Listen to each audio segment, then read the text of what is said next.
Hi, we're here at Mount Cuba, and I'm excited that Jordan from DenRec is here with us, and we're going to be tagging our Kestrel chicks that hatch this year. My name's Jordan Brown. I am the raptor, grassland, and forest bird biologist for the Delaware Division of Fish and Wildlife, which is part of DenRec. We are here with Mount Cuba today. This is our third time out to actually band the Kestrel chicks that are in the nest box. This is our third visit. They've had 3 different times of measurements, and now they're getting banded before they leave the nest. They're the smallest falcon in North America, which is a super cool fact to me. You know, they're no bigger than a mourning dove, which is crazy to think that, you know, you think of a falcon and you think a very large bird, but this bird is, you know, can fit in my hand just like this. They are sexually dimorphic, so the males and the females visibly look different. You can see that in the field when you're looking at these birds. That's pretty neat that you're able to distinguish male versus female. The males have a very slate blue wing color. They're very hard to miss. And the females are a little bit more drab, but they have brown and dark brown, like checkered wings. Mount Cuba owns a little over 1,000 acres of natural areas, so I'm fortunate enough to be able to manage these larger landscapes, which the kestrels need.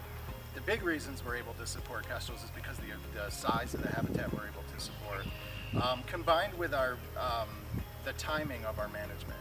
So we leave a lot of our grassland habitat up throughout the season, providing that feeding and habitat for them. So, you know, by leaving the grass high, we're able to support the insects and the small rodents and the things that the kestrels feed on. So each bird gets a unique numbered USGS band. It goes on their left leg. So that will be their unique identifier that gets sent through the federal system, so that if we capture this bird again, or unfortunately if we find it dead, we're able to determine which bird that was.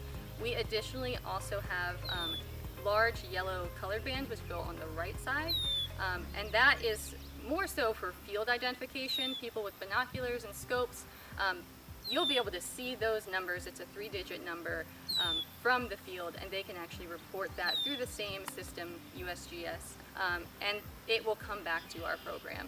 So all of these data that are being submitted, the recapture data, each time we find a kestrel that has been banded, we're able to see where it came from, how old it is, whether or not it's productive and nesting. If we find it and it's dead, whether it is sick, hit by car, you know, all of those things. It gives us a lot of data, which ultimately provides a long-term data set for the conservation of this species. I think it all goes back to every wildlife species has its niche. With kestrels, they are important for those pest control, you know, the small rodents, the insect population. This species needs wide open spaces, something that Mount Cuba is providing them. They need the food source, so insecticides and rodenticides unfortunately get rid of their food source. So those sorts of things, you know, we can see from our environment. If they're declining, we're probably not seeing the things that they need. This region, the Mid-Atlantic region, has seen 95% declines over the last 30 years.